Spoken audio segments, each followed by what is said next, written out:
Hi, my name is Sarah. I'm here as a taxpayer from Lincoln. I actually live really close to Lincoln High and see the kids here all the time. I'm also a researcher, and one of the things that I research is how organizations use data in their decision making. And so my question is, since we have a natural experiment, there were officers in schools prior to the recession, and then since then there have not been as many. What does the data look like between those two periods in terms of referrals for discipline and entry into the juvenile justice system?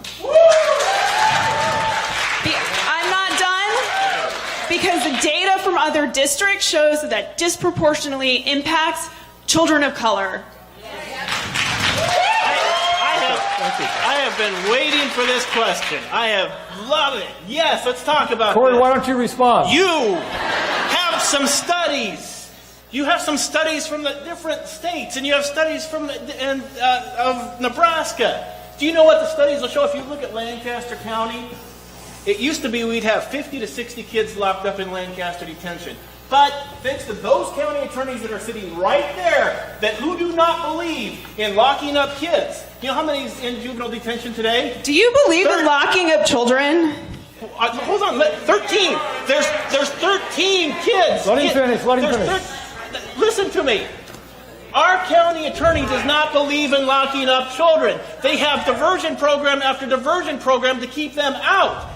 So the whole system works like that. So when everybody says they're disproportionately targeting minorities, I have facts, and I have the head county attorneys back there, the assistant county attorneys right there, and the juvenile county attorneys right there. If you want to know about the truth, ask them, because where is a report for the public to see of this data? I agree. We should get that out, because I have full confidence that we are going to be right on that.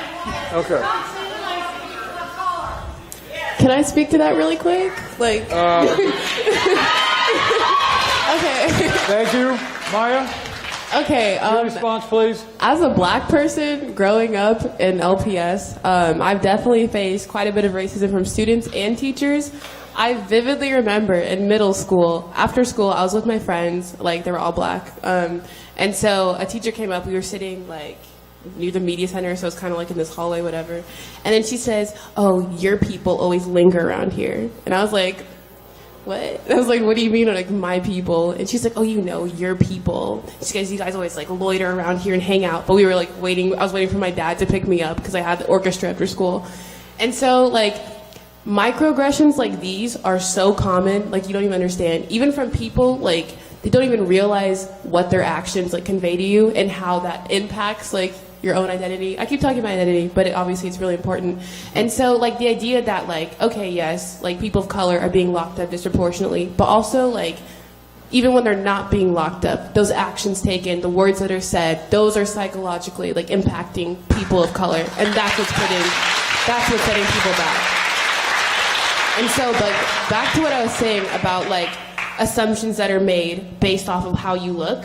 I don't think a lot of you guys realize how important skin color is, and how important what you look like is, because I've been stopped, my friends have been stopped, I've been followed around in malls because people think I'm stealing, even though why would I want Dillard's? It's cheap stuff anyway. Doesn't matter.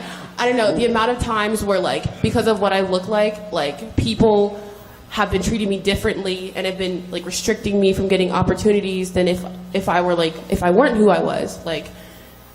The idea that I don't know, there's this inherent kind of internalized racism that everyone has, because that's the way society is.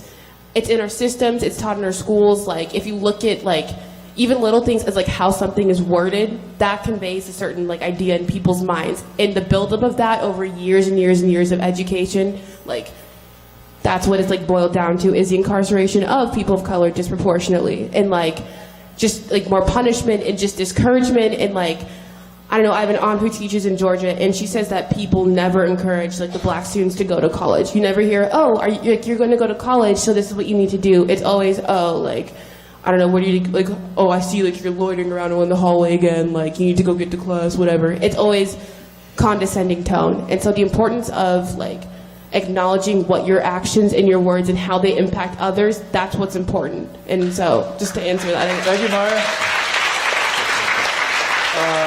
Okay, John?